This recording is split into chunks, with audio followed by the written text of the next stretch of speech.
અમદાવાદમાં થલતેજ પાસે નબીરાએ અકસ્માત કર્યો, જ્યાં સંદીપની સોસાયટી નજીક કાર પૂર ઝડપે ચલાવી અકસ્માત કર્યો હતો। 16 વર્ષની સગીરાને અડફેટે લેતા ખાનગી હોસ્પિટલમાં તે સારવાર હેઠળ છે। સગીર કાર ચાલકે અકસ્માત કર્યો હોવાનો ખુલાસો થયો છે। કાર ચાલક 17 વર્ષનો હોવાનું પોલીસ તપાસમાં સામે આવ્યું। કારમાં તેનો ભાઈ અને 2 મિત્રો પણ સાથે હતા। ઇજાગ્રસ્ત દિયા ઝાયડસ હોસ્પિટલમાં આઈસીયુમાં સારવાર હેઠળ છે। સગીર ડ્રાઈવરની એન ડિવિઝન ટ્રાફિક પોલીસે અટકાયત કરી છે।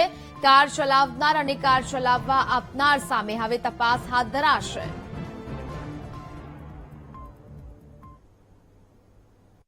અમદાવાદના માલેતુજાર પરિવારના દીકરા દીકરીઓ બેફામ રીતે ગાડીઓ ચલાવતા હોય છે અને અકસ્માતની હારમાળા સર્જતા હોય છે। ત્યારે વાત કરવામાં આવે તો ગઈકાલની અમદાવાદના થલતેજ વિસ્તારમાં આવેલી સાંદીપની સોસાયટી પાસે એક નબીરાએ ફોર્ચ્યુનર ગાડી લઈને નીકળ્યા હતા અને જે આ દ્રશ્યો જોઈ શકો છો કે તેને અકસ્માત સર્જ્યો હતો અને એક 16 થી 17 વર્ષની એક યુવતી છે તેને અડફેટે લીધી હતી। હાલમાં આ યુવતી અમદાવાદની એક ખાનગી હોસ્પિટલમાં સારવાર હેઠળ છે। પોલીસ તરફથી મળતી માહિતી પ્રમાણે યુવતીની પરિસ્થિતિ પણ થોડીક ગંભીર છે, પરંતુ અકસ્માતની વાત કરવામાં આવે તો ગાડીના જે પરિસ્થિતિ છે, ગાડીના જે આ દ્રશ્યો તમે જોઈ રહ્યા છો તેના પરથી જ સ્પષ્ટ થઈ રહ્યું છે કે ગાડી કેટલી સ્પીડમાં હશે।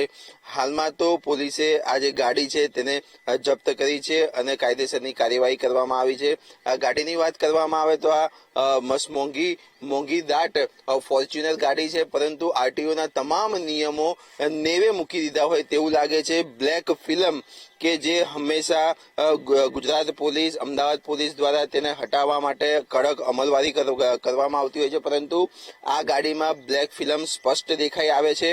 ગાડીનો કચ્ચર ધાણ બોલાઈ ગયો છે, આગળનો જે ભાગ આવે તે પણ દબાઈ ગયો છે, એટલે કે આના ઉપરથી જ સ્પષ્ટ થાય છે કે આ ગાડી કેટલા સ્પીડ ઉપર હશે।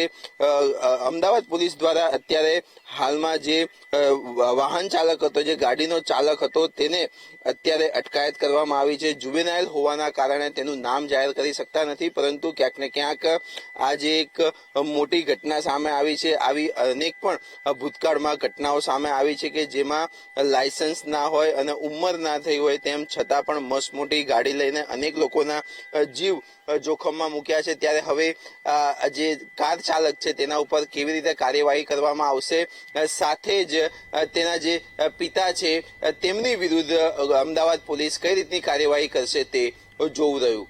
કેમેરા પર્સન પ્રવીણ વાઘેલા સાથે પાર્થ જાની, વીટીવી ન્યૂઝ, અમદાવાદ।